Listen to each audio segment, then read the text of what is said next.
and welcome to Jamaica Magazine. I'm your host, Theodore Henry. How often do you express kindness to people you know or total strangers? Well, today, World Kindness Day is the perfect day to start. It's the global day to promote the importance of being kind to each other, yourself, and to the world. Come, we have another stimulating show for you, starting with the news. Do your part to prevent mosquito breeding.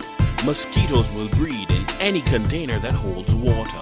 Tightly cover water storage containers such as drums, barrels, buckets and tanks. If this cannot be done, pour cooking oil on the water surface. Punch holes in all tins, plastics and beverage boxes to prevent the collection of water before disposal. Cover all tires or fill with dirt to prevent water collection. Scrub all vases once per week to remove mosquito eggs. Use mosquito repellents to protect yourself from mosquito bites. Dispose of garbage properly by placing in plastic bags and securing properly to prevent water collection.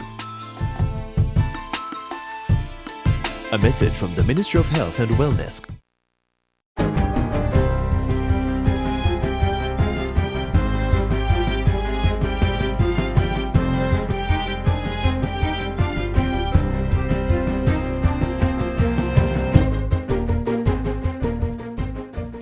Good day, I'm Marjorie Gordon, and this is your GIS News for Monday, November 13, 2023. Government will be investing over $800 million to upgrade water supply systems in southern St. James over the next 3 years. Minister with responsibility for water, Senator Matthew Samuda, says this investment will significantly change the lives of about 15,000 residents. He says the necessary investment programs will be put in place to address the needs of the communities, many of which have experienced water challenges for more than 30 years. There are some systems we'll be able to start immediately by using the internal capacity of NWC with some pipeline to replace aged infrastructure where you have significant leakage. But there are other programs based on size will require procurement. The minister gave the update as he toured sections of South St. James last Thursday. The projects are to be undertaken jointly by the National Water Commission and Rural Water Supply Limited. Designs have already been completed for several of the projects, which include the Cambridge Treatment Facility, along with the Endeavour and Tangle River water supply systems. Residents of Browns Hall and surrounding areas in St. Catherine are now benefiting from free Wi-Fi access through the Universal Service Fund USF's initiative to increase internet service across communities. The service was officially commissioned on November 8 at the Browns Hall Primary School. Health Minister and Member of Parliament for St. Catherine West Central, Dr. Christopher Tufton, says the service represents a true partnership to empower the development of citizens. It demonstrates the positive relationship between the people and the government. And that tangible manifestation of partnership is captured in the government's attempt through the Universal Service Fund and Wi-Fi access to empower an entire community. You can't want it better than that, you know. During the Wi-Fi unveiling ceremony, several primary school children in the area were presented with tablet computers by the USF. Dr. Tufton says this and the free internet access for all students in the community should improve their educational outcome. Who have research to do, they have homework to complete, they want to know what a word means and they don't probably have the dictionary right away. They want to know what foreign look like. What is the latest thing going on in space? What is the latest technology in a car that is being manufactured? They want to know what are the latest advancements in medicine because they are studying and one of them have ambition to be a doctor or a lawyer or a social worker or a plumber. And it's right at their fingertips. The USF is an agency of the Ministry of Science, Energy, Telecommunications and Transport. It has completed 189 community Wi-Fi hotspots across the island, and by the end of 2023-2024 financial year, the number should reach 316. The Ministry of Health's mosquito vector control activities continue in earnest, targeting communities most at risk for dengue infection. Minister of Health and Wellness, Dr. Christopher Tufton, says fogging sessions continue across the island in the morning and evening. 576 communities, including 115 high-risk areas, have so far been fogged in addition to other interventions. We've partnered with the National Solid Waste Management Authority to remove bulky waste in an initial 6 parishes. Bulky waste has so far been removed from more than 20 communities and approximately 20 major drains cleaned. Approximately 700 temporary vector control workers are already employed across the island and engage in search and destroy and health education. The Health Ministry has also begun distribution of drum covers in communities with high water storage. So far, more than 500 drum covers have been given to residents. The update comes as the ministry reports more than 800 confirmed cases of dengue fever from 3,147 suspected or presumed cases. Those figures were released during a press briefing at the ministry last Thursday. All parishes continue to observe an increase in dengue cases compared to 2022, with Kingston and St. Andrew reporting the highest number of cases, 776 for 2023. At the same time, St. Thomas maintains the highest rate of cases, 382.5 per 100,000 population, followed by Portland, 221 per 100,000, and Trelawney with 160 per 100,000. Dengue serotype 2 remains the dominant strain among the 4 identified in the population. Children 5 to 14 years old continue to be most affected. There has been a total of 9 dengue-related deaths, with 2 confirmed. The Heart NSTA Trust is graduating more than 11,000 trainees in various areas in November and December in response to the heightened demand for skilled labor to supply the Jamaican workforce and drive the economy. Heart's Managing Director, Tanisha Ingleton, says the country will benefit from these trained and certified individuals. Unattached youths remain on the radar of the trust, particularly those in volatile communities who need access to quality training, certification, and other services for them to break the cycle of being disadvantaged and to be integrated into the labor market as skilled, productive citizens.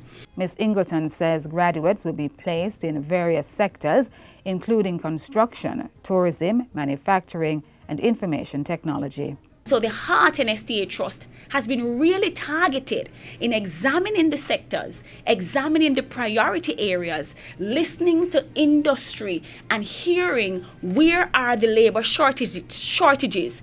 We have been doing direct recruitment, strategic recruitment to ensure that Jamaica is properly outfitted. And finally, the Managing Director at the Heart NSTA Trust is calling for the narrative around technical vocational education and training TVET to change. Ms. Ingleton asserts that TVET and academics are not mutually exclusive and a false dichotomy is created when the two are placed as opposites. She insists that both are needed to create a prosperous and inclusive economy. According to the Heart Trust Managing Director, research shows that only 62% of the world's human capital stock is fully developed, which means that nations are wasting 38% of their talent. Jamaica doesn't want to be part of that 38%.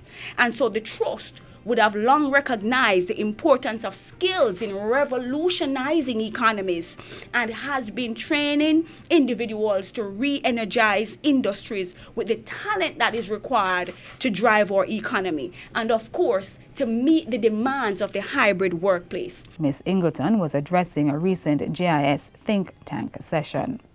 And that's it for GIS News Today. I'm Marjorie Gordon. Thank you for watching.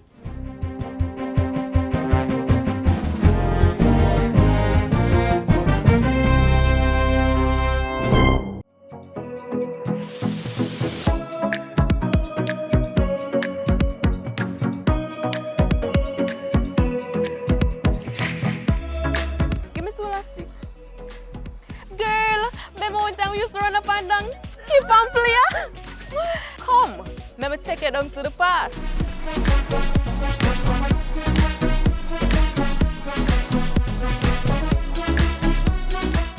Alright, first I go so. Alright, need some leaf put in that wax now. I don't know about who you know, but this is my favorite childhood game.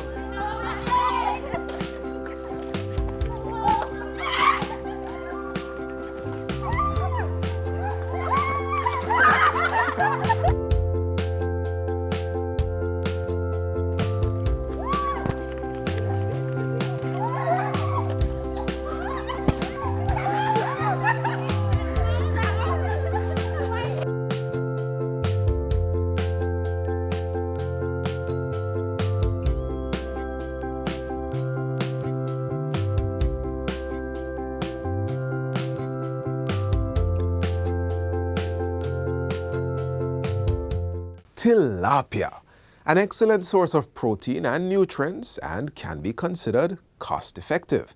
And that's why the production and marketing of this fish is so crucial, not only as a business, but also as an inexpensive food item. Let's hear more about this initiative.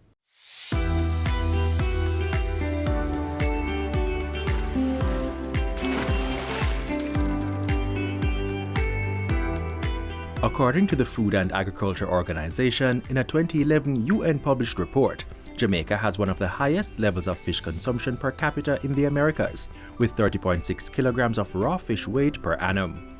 A substantial portion of the over 80% of marine fish consumed in Jamaica is, however, imported.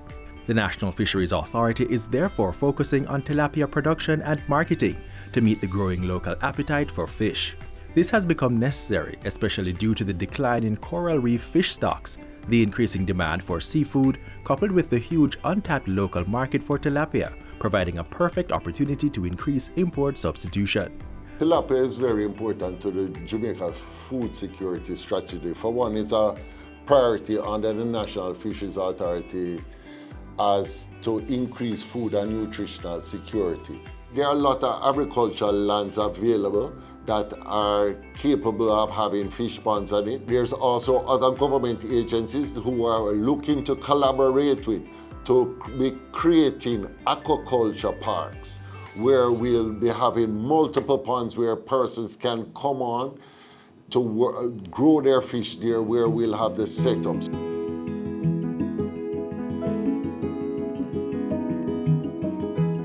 We are teaching our farmers to do this as a business, to do it technically sound, to use the technical advice that the NFA will provide for them so that they will be able to become more profitable, where the growth times will be shorter, where the quality of the fish will be better, where the consumer will be happier.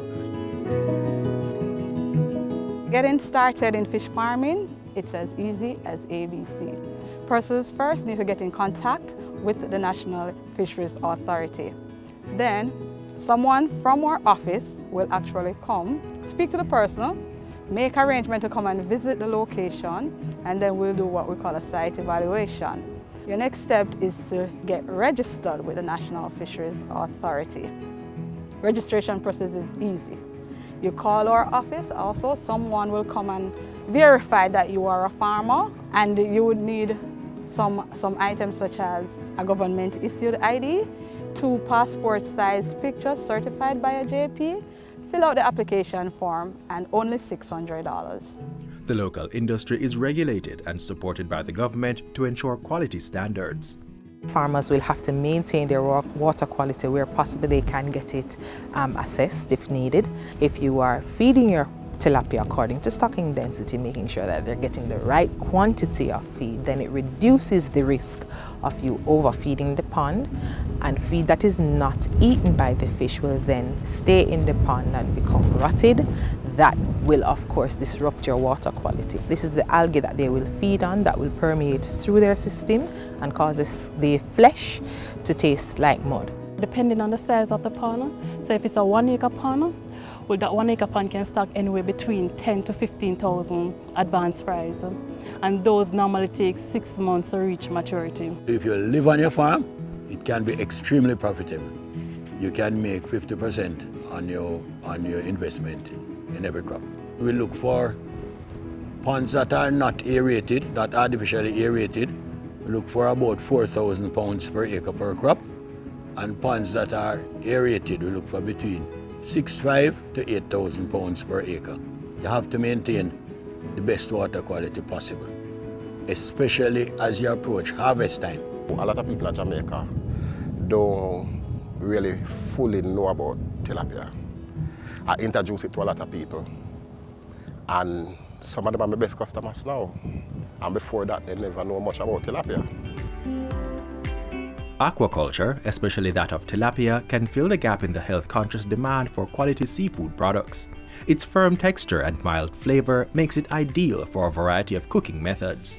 Tilapia also offers several attractive benefits for the householder and food service providers.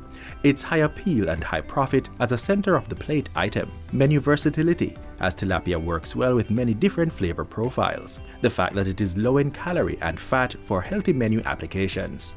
It is free of saturated fats, high in omega-3 fatty acids, a good source of protein for weight management, a natural fish which originated in Africa. You can have tilapia taste whatever way you want it to taste. If we get more Jamaicans supporting this and buying product Jamaica, because that's really what it is, because it's grown and produced here, it can do wonders for the economy. And while the appetite for tilapia is big at home, this versatile product is increasing in popularity in North America and Europe, providing lucrative export potential.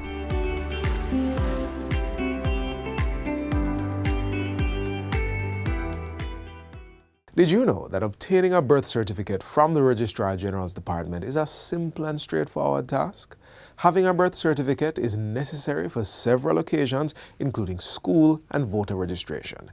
If you or someone you know needs this document, here's how it can be acquired.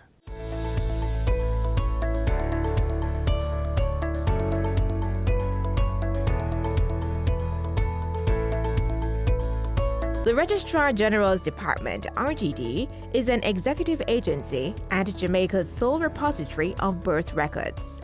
Every birth that occurs in Jamaica must be registered with the RGD.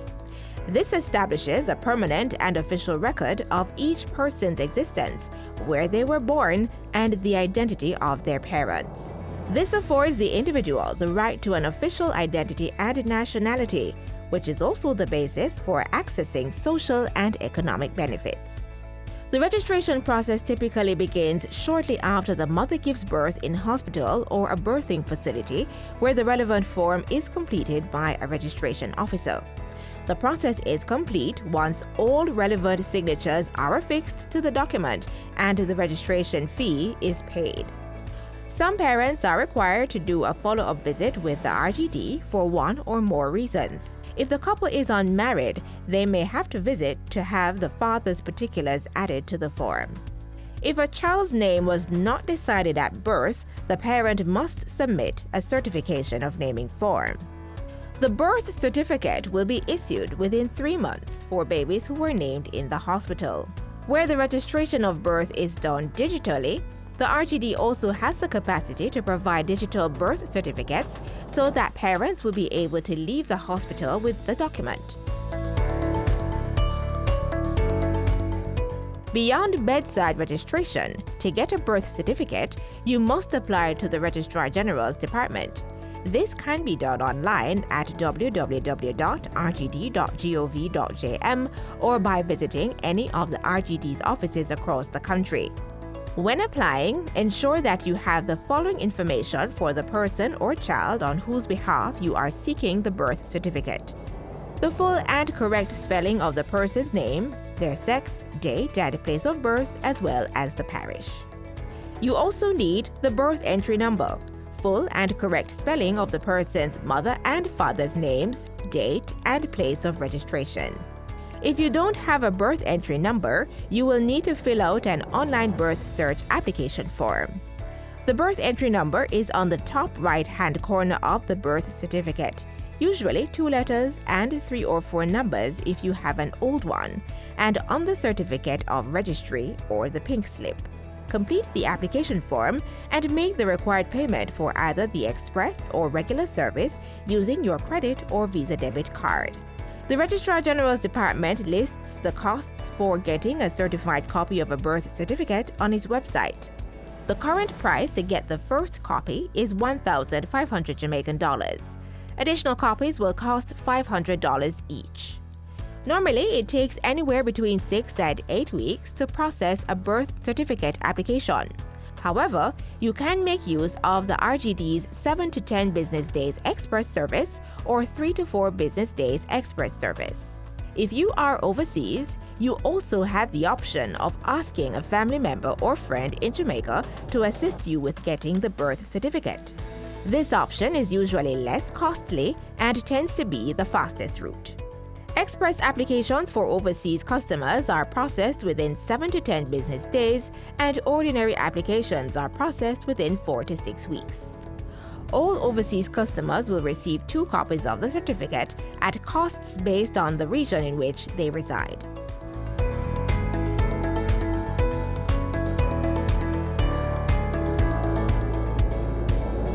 If the child was delivered at home or any place outside of a hospital or birthing center, the parents must visit the RGD with an informant, that is, a witness or household member, to register the birth.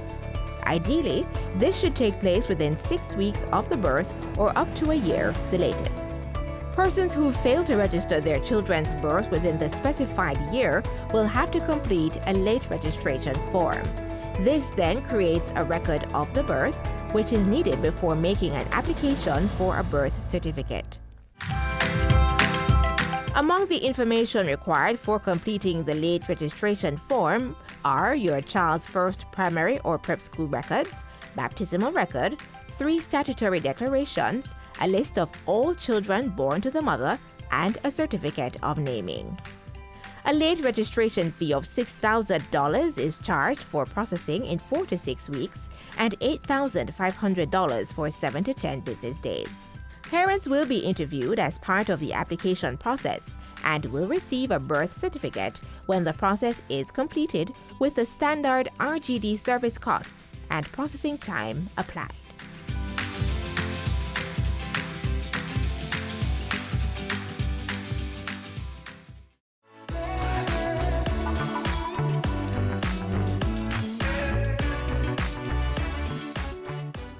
How much do you know about the Jamaica Banana Accompanying Program, JBAM, and its initiative to rebuild and maintain the country's banana industry?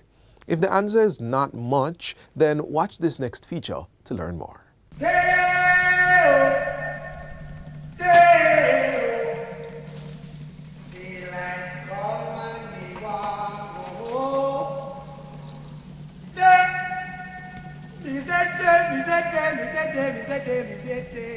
As early as the 1800s, Jamaica enjoyed a robust banana industry, and by 1866, the country began its export trade of the fruit. It was one of the top export produce and drivers of foreign exchange for the country.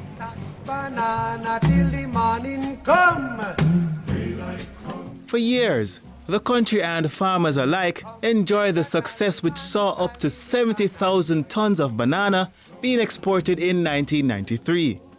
But in the midst of this achievement were great challenges. The sector grappled with varying diseases and frequent storms and hurricanes, like Gilbert in 1988 and Charlie in 1951. The banana industry also had to face trade liberalization, falling prices, and low competitiveness. This triggered a gradual decrease in export. The final blow to the banana industry and to the livelihoods of many farmers was the passing of Hurricane Dean and Tropical Storm Gustav in 2007 and 2008. During this time, export fell to its lowest level. Some 800 jobs were lost, with the closure of an estate in St. Thomas by a major stakeholder. Eventually in 2008, the export of bananas stopped. With the support of the European Union, a long-standing partner, which provided funding, the government of Jamaica implemented programs to revive the banana sector. Between 2009 and 2011, priority was given to strengthening the technical and administrative support teams of the Banana Board. And it was during this period that the EU Banana Support Program was established. This strategic approach to revitalize the banana industry would see production picking up and the resumption of export in 2011. The revitalization of the industry saw the implementation of the Jamaica Banana Accompanying Measures (JBAM) program in 2012. Approximately 1,400 farmers in banana-producing parishes of St. Catherine, St. Thomas, Portland, St. Mary and St. James are targeted under the program. They are introduced to new varieties of the crop, notably the Fia. This type gives 30 to 50% more yield and is good for cooking and producing chips. As the focal point with all Jamaica's international development partners, the PIOJ works with the Rural Agricultural Development Authority, RADA, to ensure that the funds provided by the EU support the country's long-term development goals. Among the outcomes of the Jamaica Banana Accompanying Measures program are improvements to the Banana Board's laboratories. The research and development labs were outfitted with the latest equipment to carry out testing on disease samples and develop pesticides. The Banana Board is now able to produce a variety of plantlets from their new tissue culture biofactory.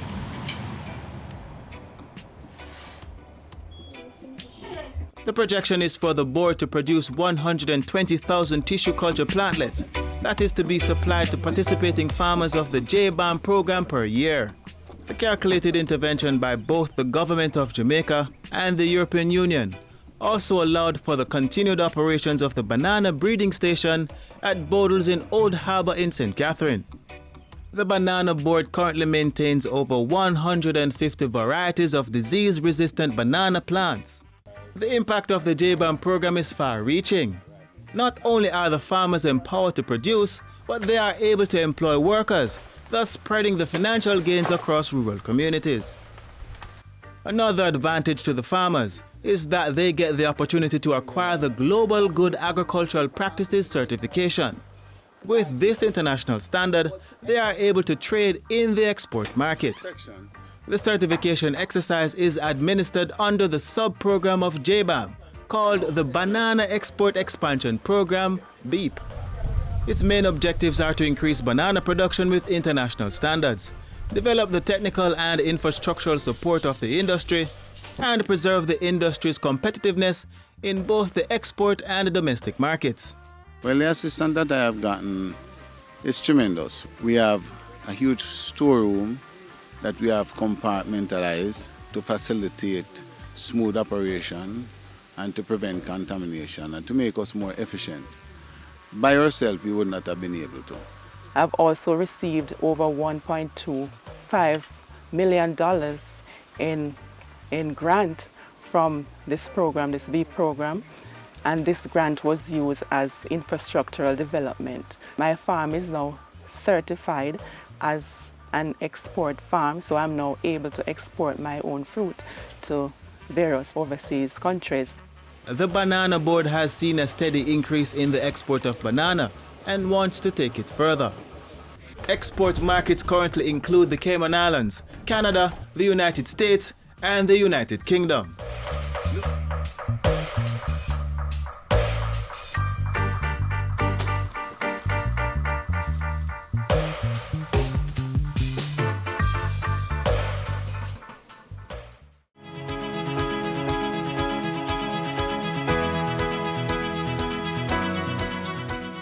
Thank you for being with us today on Jamaica Magazine. Just before we go, remember, kindness is a passport that opens doors and fashions friends.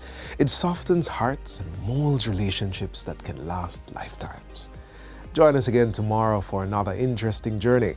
Of course, you can visit our website, jis.gov.jm, for more news you can use. On behalf of the entire team, I'm Theodore Henry. Thanks for watching.